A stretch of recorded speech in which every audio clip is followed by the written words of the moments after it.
Letter from Miss Mina Murray to Miss Lucy Westenra. 9th of May. My dearest Lucy, forgive my long delay in writing, but I have been simply overwhelmed with work. The life of an assistant schoolmistress is sometimes trying. I am longing to be with you and by the sea, where we can talk together freely and build our castles in the air. I have been working very hard lately, because I want to keep up with Jonathan's studies, and I have been practicing shorthand very assiduously. When we are married, I shall be able to be useful to Jonathan, and if I can stenograph well enough, I can take down what he wants to say in this way and write it out for him on the typewriter, at which also I am practicing very hard.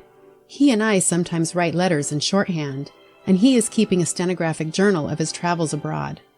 When I am with you, I shall keep a diary in the same way.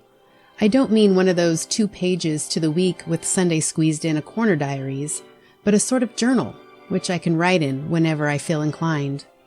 I do not suppose there will be much of interest to other people, but it is not intended for them.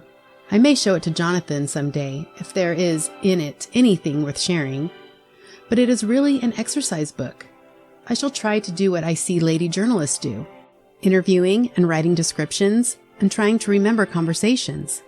I am told that with a little practice, one can remember all that goes on or that one hears said during a day. However, we shall see. I will tell you of my little plans when we meet. I have just had a few hurried lines from Jonathan from Transylvania. He is well, and will be returning in about a week. I am longing to hear all his news. It must be nice to see strange countries. I wonder if Jonathan and I, shall ever see them together. There is the 10 o'clock bell ringing. Goodbye. Your loving Mina. Tell me all the news when you write. You have not told me anything for a long time. I hear rumors, and especially of a tall, handsome, curly-haired man.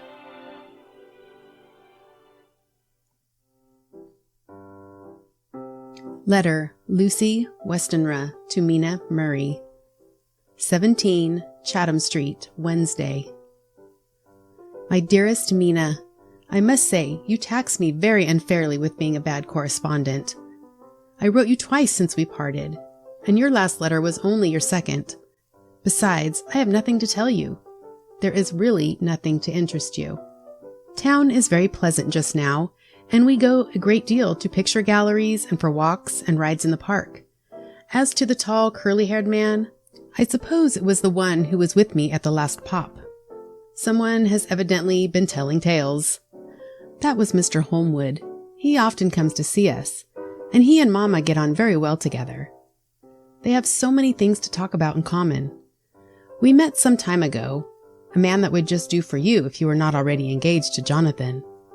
He is an excellent party, being handsome, well off, and of good birth.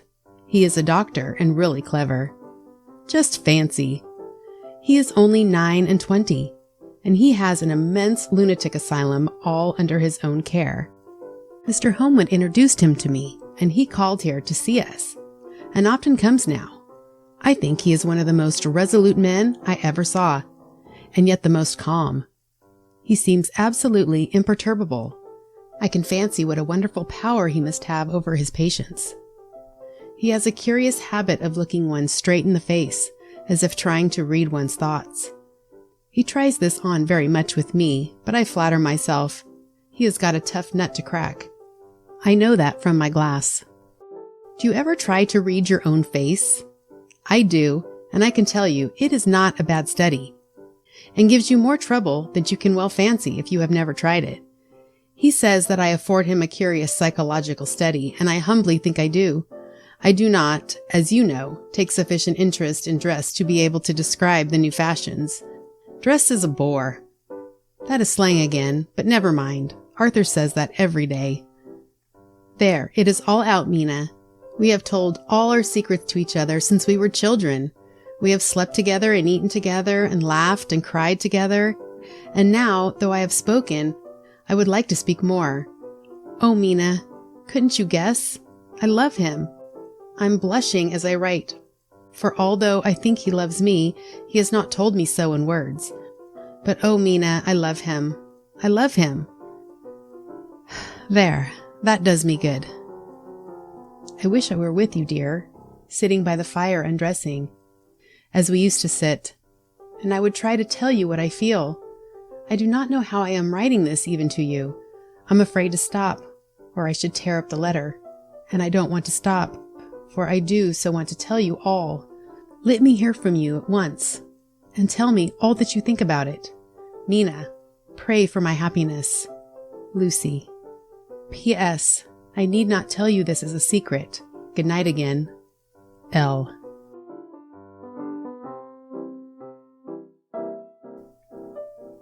Letter. Lucy Westenra to Mina Murray, 24 May. My dearest Mina, thanks and thanks and thanks again for your sweet letter. It was so nice to be able to tell you and to have your sympathy.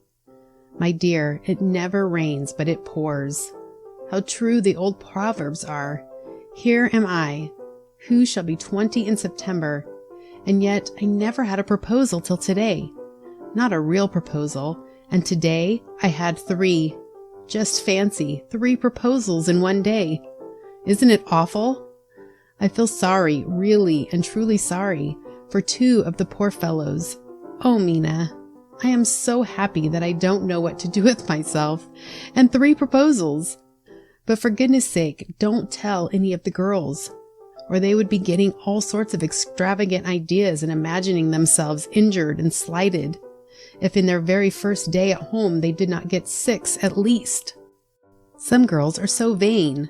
You and I, Mina dear, who are engaged and are going to settle down soon soberly into old married women, can despise vanity.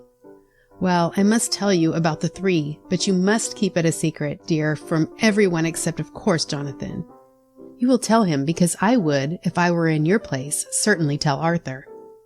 A woman ought to tell her husband everything. Don't you think so, dear? And I must be fair. Men like women, certainly their wives, to be quite as fair as they are. And women, I'm afraid, are not always quite as fair as they should be. Well, my dear, number 1 came just before lunch. I told you of him, Dr. John Seward, the lunatic asylum man, with the strong jaw and the good forehead. He was very cool outwardly, but was nervous all the same. He had evidently been schooling himself as to all sorts of little things, and remembered them, but he almost managed to sit down on his silk hat, which men don't generally do when they are cool. And then, when he wanted to appear at ease, he kept playing with the lancet in a way that made me nearly scream. He spoke to me, Mina, very straightforwardly. He told me how dear I was to him, though he had known me so little, and what his life would be with me to help and cheer him. He was going to tell me how unhappy he would be if I did not care for him, but when he saw me cry, he said he was a brute and would not add to my present trouble. Then he broke off and asked if I could love him in time, and when I shook my head, his hands trembled, and then with some hesitation, he asked me if I cared already for anyone else. He put it very nicely, saying that he did not want to wring my confidence from me, but only to know, because if a woman's heart was free, a man's might have hope. And then, Mina, I felt a sort of duty to tell him that there was someone. I only told him that much, and then he stood up, and he looked very strong and very grave as he took both my hands in his and said he hoped I would be happy, and that if I ever wanted a friend, I must count him one of my best. Oh, Mina dear, I can't help crying, and you must excuse this letter being all blotted. Being proposed to is all very nice and all that sort of thing, but it isn't at all a happy thing when you have to see a poor fellow whom you know loves you honestly going away and looking all broken-hearted, and to know that, no matter what he may say at the moment, you are passing out of his life.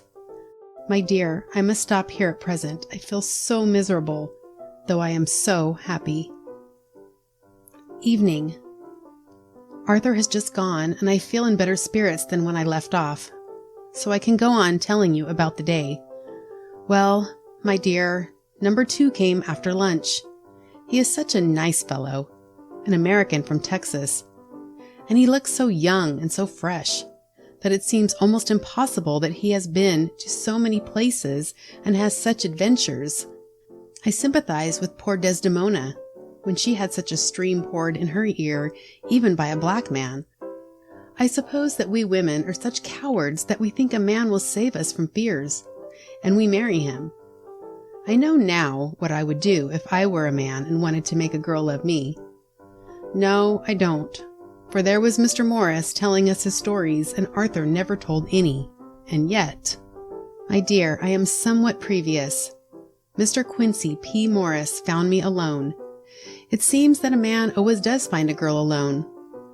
No, he doesn't, for Arthur tried twice to make a chance, and I helping him all I could. I am not ashamed to say it now. I must tell you beforehand that Mr. Morris doesn't always speak slang. That is to say, he never does so to strangers or before them, for he is really well educated and has exquisite manners. But he found out that it amused me to hear him talk American slang, and whenever I was present and there was no one to be shocked, he said such funny things. I'm afraid, my dear, he has to invent it all, for it fits exactly into whatever else he has to say. But this is a way slang has. I do not know myself if I shall ever speak slang. I do not know if Arthur likes it, as I have never heard him use any as yet. Well, Mr. Morris sat down beside me and looked as happy and jolly as he could. But I could see all the same that he was very nervous.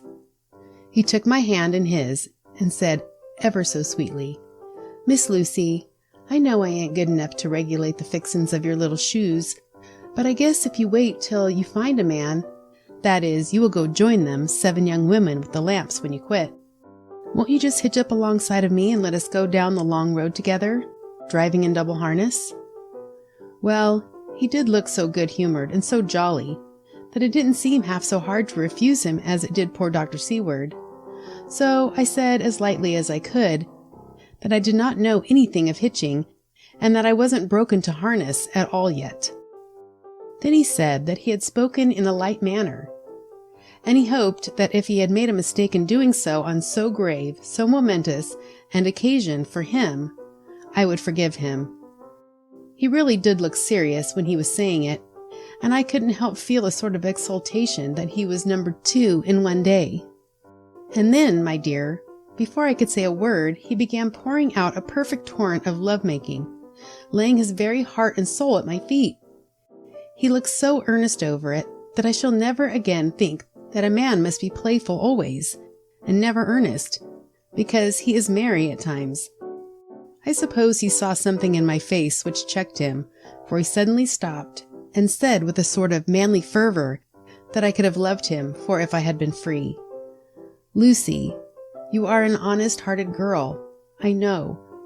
I should not be here speaking to you as I am now if I did not believe you clean grit, right through to the very depths of your soul.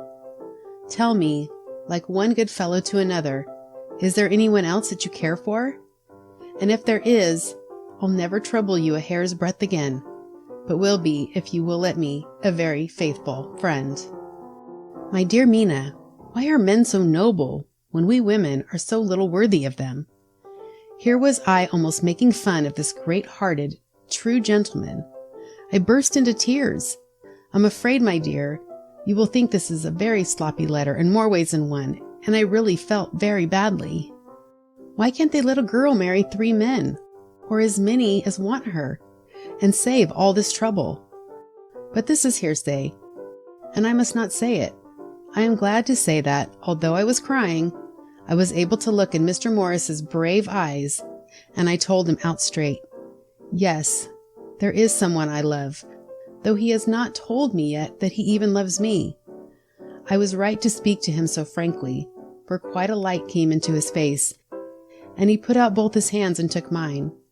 I think I put them into his, and said in a hearty way, "That's my brave girl. It's better worth being late for a chance of winning you than being in time for any other girl in the world. Don't cry, my dear. If it's for me, I'm a hard nut to crack, and I take it standing up. If that other fellow doesn't know his happiness, well, he'd better look for it soon, or he'll have to deal with me. Little girl, your honesty and pluck have made me a friend. And that's rarer than a lover. It's more selfish anyhow. My dear, I'm going to have a pretty lonely walk between this and Kingdom Come. Won't you give me one kiss? It'll be something to keep off the darkness now and then. You can, you know, if you like, for that other good fellow, or you could not love him, hasn't spoken yet. That quite won me, Mina, for it was brave and sweet of him, and noble too, to a rival, wasn't it? And he's so sad, so I leant over and kissed him. He stood up with my 2 hands in his, and as he looked down into my face, I am afraid I was blushing very much. He said, "Little girl, I hold your hand, and you've kissed me, and if these things don't make us friends, nothing ever will. Thank you for your sweet honesty to me, and goodbye." He wrung my hands, and taking up his hat, went straight out of the room without looking back, without a tear or a quiver or a pause, and I am crying like a baby. Oh, why must a man like that be made unhappy, when there are lots of girls about who would worship the very ground he trod on? I know I would if I were free, only I don't want to be free. My dear, this quite upset me, and I feel I cannot write of happiness just at once, after telling you of it, and I don't wish to tell of number 3 until it can be all happy. Ever your loving, Lucy. P.S. Oh, about number 3?